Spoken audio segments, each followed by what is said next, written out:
And this evening we're going to be talking about weight loss, and we're also going to be talking about sleep. Last meeting, before we go to sleep, we'll be looking at the principles involved in sleep, how you can improve your sleep, how you can also rewire your brain. Myths and misconceptions are numerous when it comes to weight loss, but now it's time to clear all of them to expose an incredible fact that has been hidden from you. This is an effective, all-natural strategy that can help you lose weight and keep it off permanently, and it doesn't involve starving yourself or spending endless hours at the gym. So my inquiry always is why. And so the first thing I'm going to look at, and there are a few factors that come together to cause this, and that number one is the food that we're eating. When we looked at the liver, we looked at this. And this morning when we looked at diabetes, we looked at this. So we're going to look at it again in relation to weight. And it's the high carbohydrate diet. The main reason why it is really hard to lose weight, from my observation, is the high carbohydrate diet that many individuals consume these days. However, there are other contributing variables as well. The effects of this diet on our liver, diabetes, and now weight are evident. Bread is widely consumed. In stores, cereal occupies an entire aisle, and a lot of people eat bread and cereal for breakfast. They start grabbing for other foods by mid-morning, such as cakes, muffins, croissants, donuts, pastries, and so forth. And then there's the next one to be noted, sugar, which ranks lowest in nutritional value, but not in intake. Sugar is a pure crystallized acid produced from sugar cane that has become an important element of our diets around the world. Isn't it fascinating? And we showed how when all of these things break down in the body, they break down to the singular structure of glucose. Our gastrointestinal tract is a hollow tube, and anything that goes into that hollow tube is not part of you or me until it gets broken down into tiny little particles, then it's absorbed into the blood, then it becomes part of you and me. The Bible says in Leviticus 17:11, the life of the flesh is in the blood, because it is the blood that carries the nutrients here to the CBD, the central business district of the human body, is the inside workings of the cell. Obesity and diabetes rates have risen in unison with sugar consumption. It truly makes you consider how much what we consume has evolved throughout time. When we eat food, it all comes down to glucose, which is essential for our metabolic processes. Once glucose enters our system, it travels via a 20-step process mediated by insulin, producing 2 units of energy. Isn't that why we eat? To receive glucose to power our energy cycles? This 20-step process results in pyruvate, a molecular component of glucose. And so it brings the glucose goes in under the action of insulin, goes through the 20-step pathway. I'm sure everyone's very familiar with the inside workings of the cell now. Yes? And that 20-step pathway gives us 2 units of energy. Isn't that why we eat? To get glucose, to run our energy cycles. The end result of the 20-step pathway is a chemical form of glucose called pyruvate. And pyruvate, as the chemical form of glucose, gets fed into what's called the powerhouse, because these 8 little chemical reactions, this 8-step pathway, delivers impressive 36 units of energy. This 8-step process is dubbed the aerobic pathway because it uses oxygen to achieve its high level of effectiveness. By fermentation, on the other hand, the oxygen-free anaerobic process generates energy. Glucose is produced when we consume carbohydrates. The cells are the first organs to get glucose. However, the energy cycles can only handle a certain amount. The remainder is stored as glycogen. Although it's helpful for everyone, as already explained, muscle cells can store glucose, which is especially advantageous for those with diabetes. And the reason why the 8-step pathway gives 36 units of energy is the presence of oxygen. So this is called the aerobic pathway. Whereas this pathway is called the anaerobic pathway because it does not use oxygen. It produces energy by the process of fermentation. So when we eat the carbohydrates, they're broken down to glucose. The first place the glucose is sent is to the cell. The second place it is sent, because only so much can go through the energy cycles, then it is stored as glycogen. We looked at this morning and how that's particularly useful for the diabetic, having these little, well, it's useful for everyone because they're little molecules of glucose sitting in the muscle cell. And that's why the best place to, or the best time to exercise is early morning. Because in early morning, when you're starting to move, some people say, well, how are we going to get fuel to actually exercise? It's your glycogen stores already sitting in your muscle cell. And when the cell needs it, it's plucked and it's released. Amazing process. Your body performs the incredible process of pulling this glycogen and releasing it when it needs energy. When people focus primarily on avoiding fats and instead consuming carbs, particularly when trying to reduce weight, they may ignore this critical element.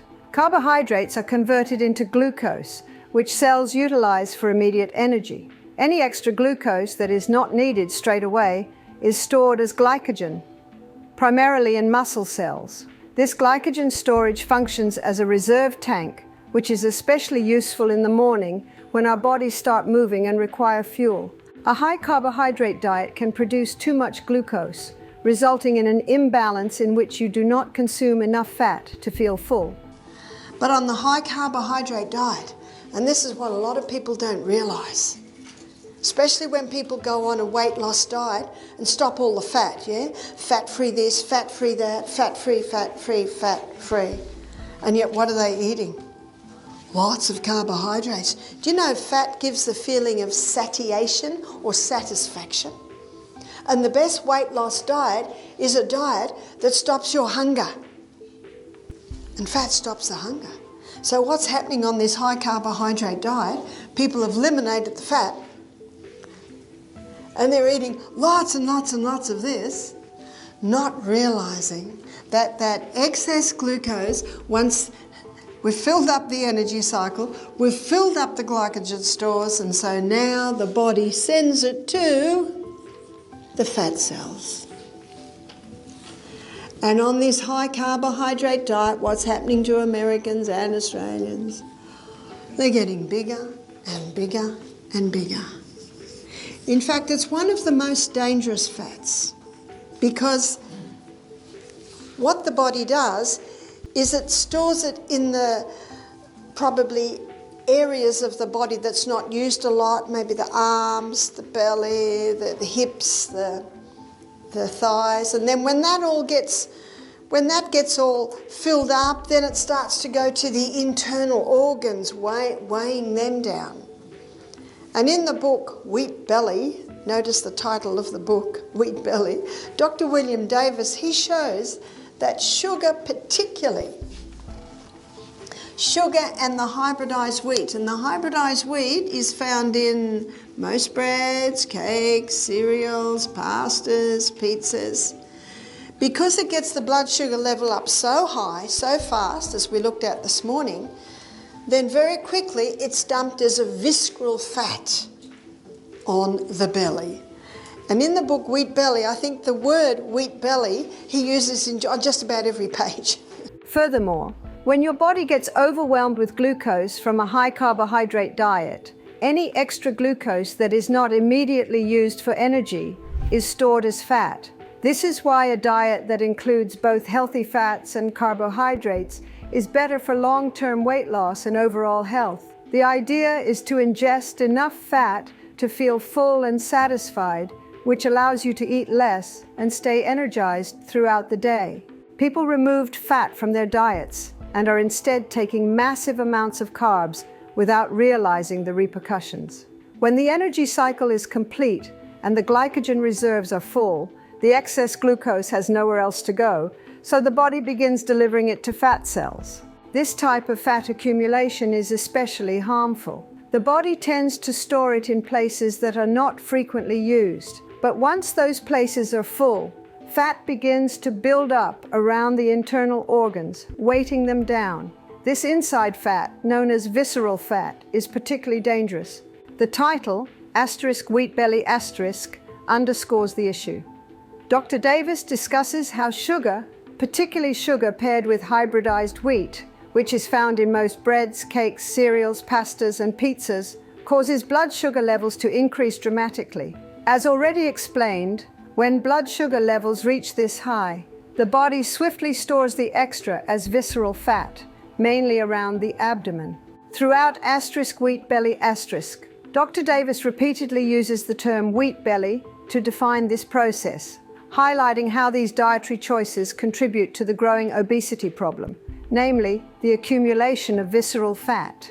The book emphasizes the link between modern dietary habits and the growth in obesity-related health disorders, demonstrating how important it is to reassess our food choices, particularly overconsumption of carbohydrates and the absence of good fats. Another widely misinterpreted fact is that glucose burns 4 calories per gram, whereas fat burns 9 calories.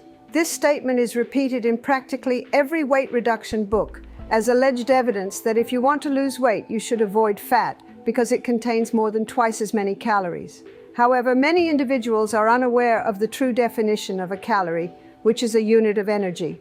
So what must you eat to get a lot of energy? Fat.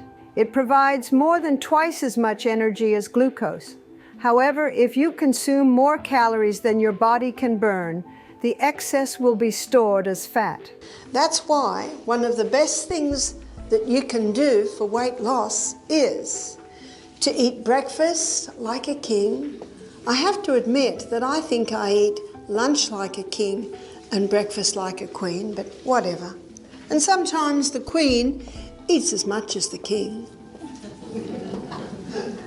Lunch like a queen, and then tea like a pauper, or you call it supper, yeah? I think that when I say tea, you probably think I mean a cup of tea, yeah?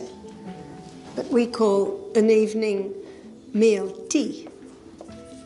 And as one lady said to me, well, what do paupers eat? I said, sometimes nothing.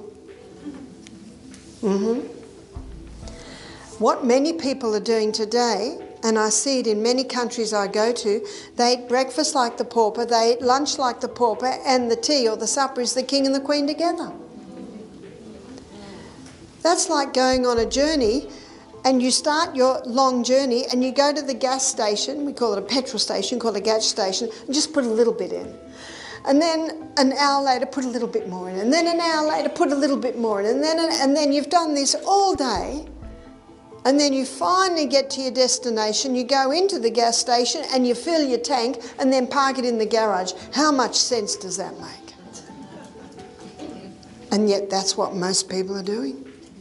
A little bit here, a little bit there, a little bit there. End of the day, king and the queen together. And the body says, finally we've got some nourishment. And then they say, oh no, they've gone to bed. So what are we going to do with all these calories, these units of energy? We're just going to have to store them.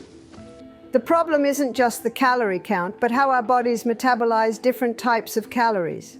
Excess carbs, particularly refined sugars, increase insulin levels and promote fat storage. This is made worse by current diets, high in processed foods, loaded with sweets and refined carbs. Fats, on the other hand, when ingested in moderation and from healthy sources, provide continuous energy and can even help with weight loss by keeping us fuller for longer and regulating blood sugar levels. Starting the day with a significant balanced meal prepares you for greater levels of energy and more consistent blood sugar throughout the day, which helps you achieve your weight loss objectives and overall health. This type of irregular eating habit disrupts the body's natural rhythms, leading to poor energy production and metabolism storage. When we habitually skip or compromise on meals throughout the day and then overeat at night, we break the balance that our systems require to function properly. Breakfast is important because it sets the tone for the day by reactivating our metabolism and supplying critical nutrients after a night's sleep. Lunch helps us maintain our energy level, allowing us to be organized and efficient throughout the day. Dinner should ideally be a small meal that aids in the body's winding down process as we prepare for sleep. And he theorized that if he stopped all carbohydrates, his body would start to live on his fat stores. So what did he eat? He chose foods that had no carbohydrate. So his diet was high in protein. Meat, butter, cream, cheese, eggs, that's a lot of protein. Fat, meat, butter, cream, cheese, eggs, that's a lot. But something else surprised me that you never hear about. He ate 3 cups of vegetables a day, and 1 cup had to be greens. And so there was the fibre. The weight just fell off him. He theorised right. He wasn't giving carbohydrates to his body, so, well, hardly any, a little bit in the vegetables. So his body started to live on his fat stores. The weight started to drop off him. He was never hungry because these are the 3 foods that give the feeling of satiation, satisfaction. He had lots of energy because your liver can convert protein and fat to glucose if it needs it, and it can break down your fat stores to give you glucose. It's called gluconeogenesis, creating glucose from the fat stores. Has he found the perfect diet? Never hungry,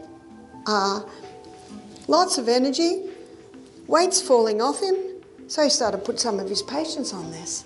It is estimated that 11 million people were helped by his diet. His book was #1 on the New York Times best-selling book list 4 years running.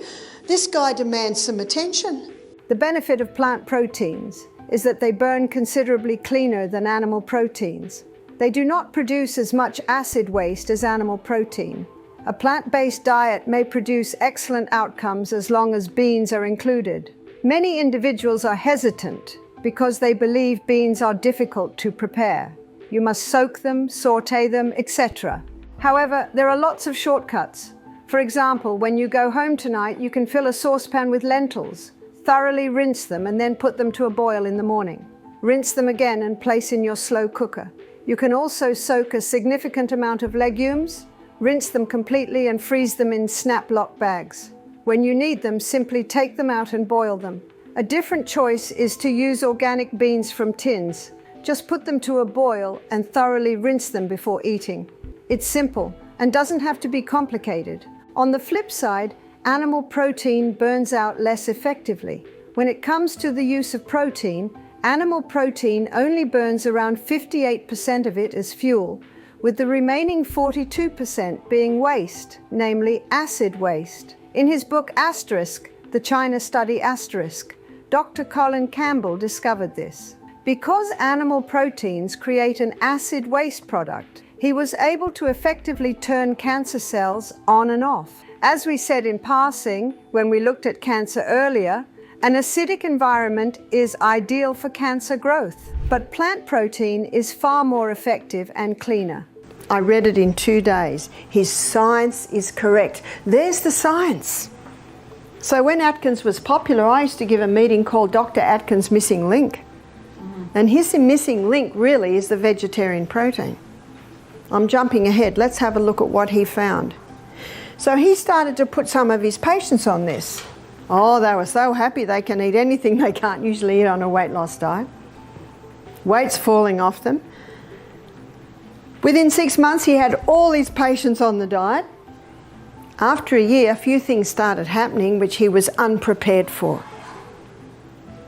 His cancer patients were going into remission. How so? Do you remember what cancer cells are consuming? 15 times the glucose of any other cell. This is a low glucose diet. His diabetics were coming off their medication. This is type 1 and type 2 diabetics.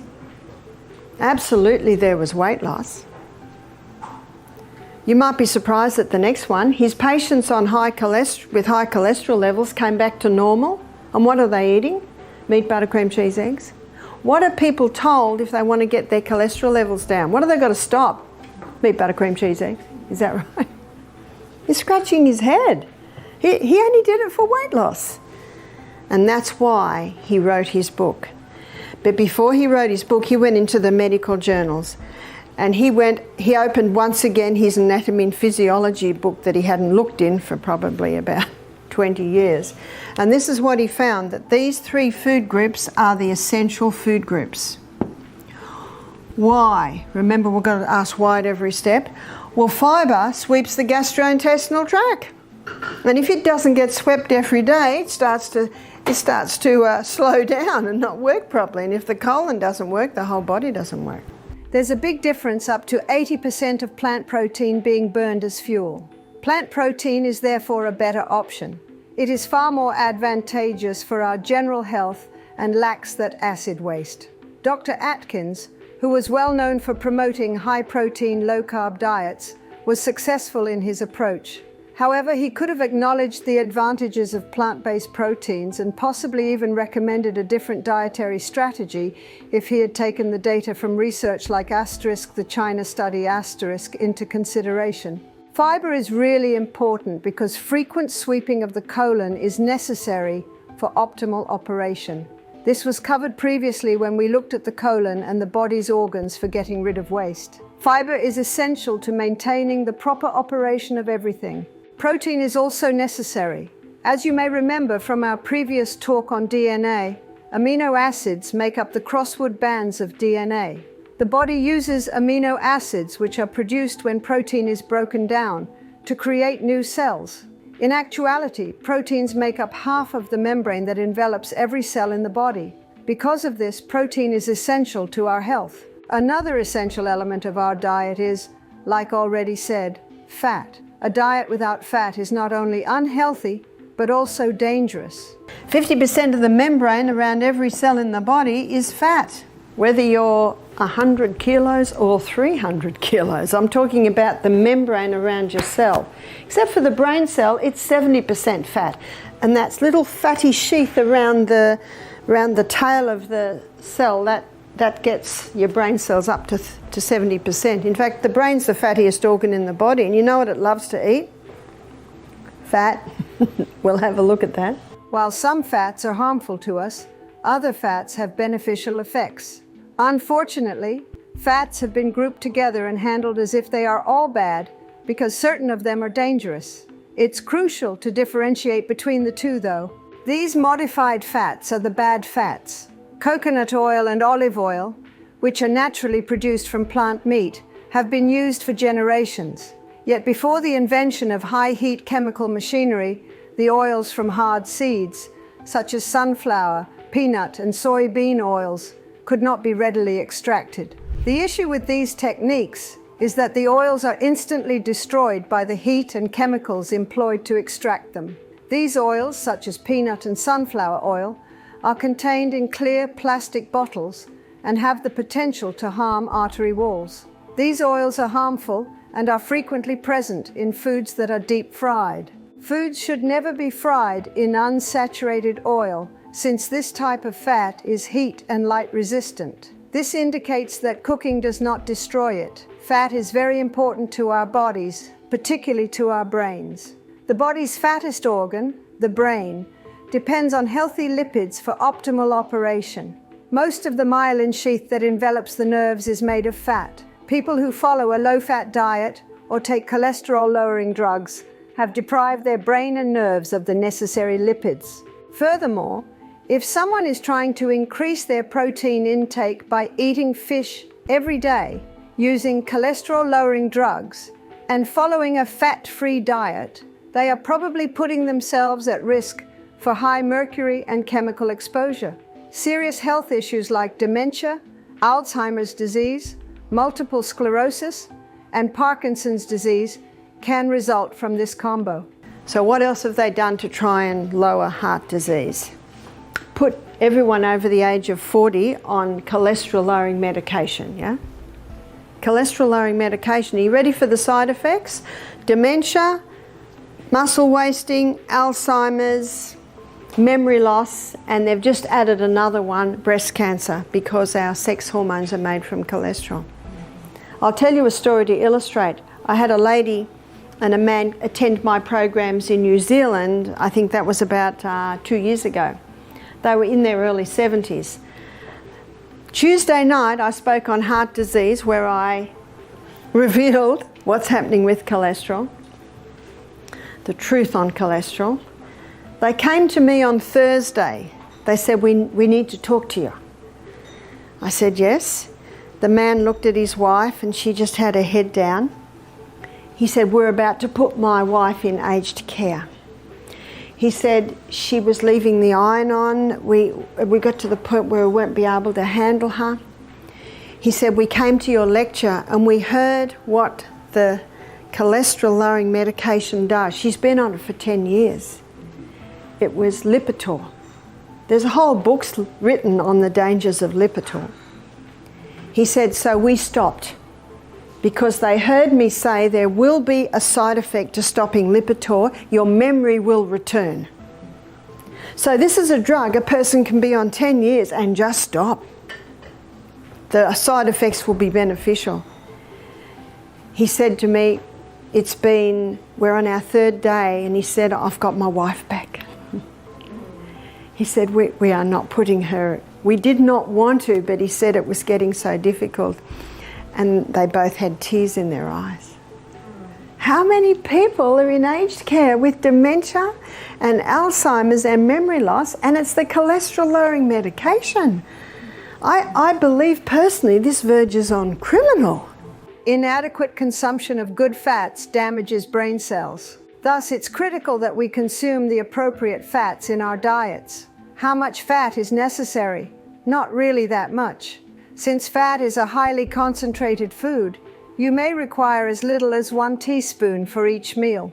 The important thing is to choose the proper kinds of fats and to incorporate it, but in moderation. Another important thing to add to your routine is high-intensity interval training, HIIT. Allow me to clarify why HIIT works so well. This type of exercise consists of cycles of high-intensity intervals and recuperation times. An exercise plan of 30 seconds of high-intensity workout, followed by 90 seconds of recuperation, is recommended by heart specialist Dr. Doug McGuff. This sequence should be done 6 times. Even if it's only 15 minutes a day, the benefits could be significant. Let's now explore the internal mechanisms of high-intensity interval training, HIIT, in cells. Let's start by defining high intensity. Anything that causes your heart rate to increase and your breathing to become harder to do. HIIT can be performed in a variety of methods, such as push-ups, swimming laps, or exercise bikes. My boys, for example, completed 1,000 push-ups every day over the Easter break by performing 20 at a time. The amount of time you need to recover between high-intensity bursts might vary, but as your fitness increases, you should notice a decrease in this time. This is a sign of an increased degree of fitness. Exercise at a high intensity puts your body's energy pathways into overdrive inside the cell to meet the increased demand for energy. Both the less rapid, more efficient 8-step aerobic pathway and the faster 20-step anaerobic pathway accelerate up.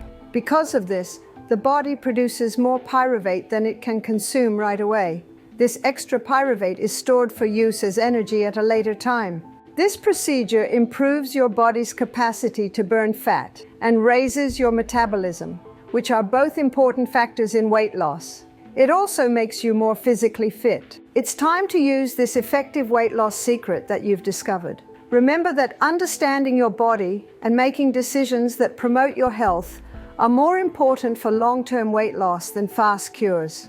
By adopting this strategy, you're regaining your vitality, energy, and overall well-being, in addition to losing weight. The finest aspect? You can go on this adventure for the rest of your life. Thus, do the first step now. You'll thank yourself later. For more content like this, make sure to hit the subscribe button and follow us for more. And follow us for more. And follow us for more. See what's happened? They've got many people on cholesterol-lowering medication. They've got everyone on the fat-free diet, and because you're not getting the feeling of satiation or satisfaction when you eat, the person eats huge amounts of carbs.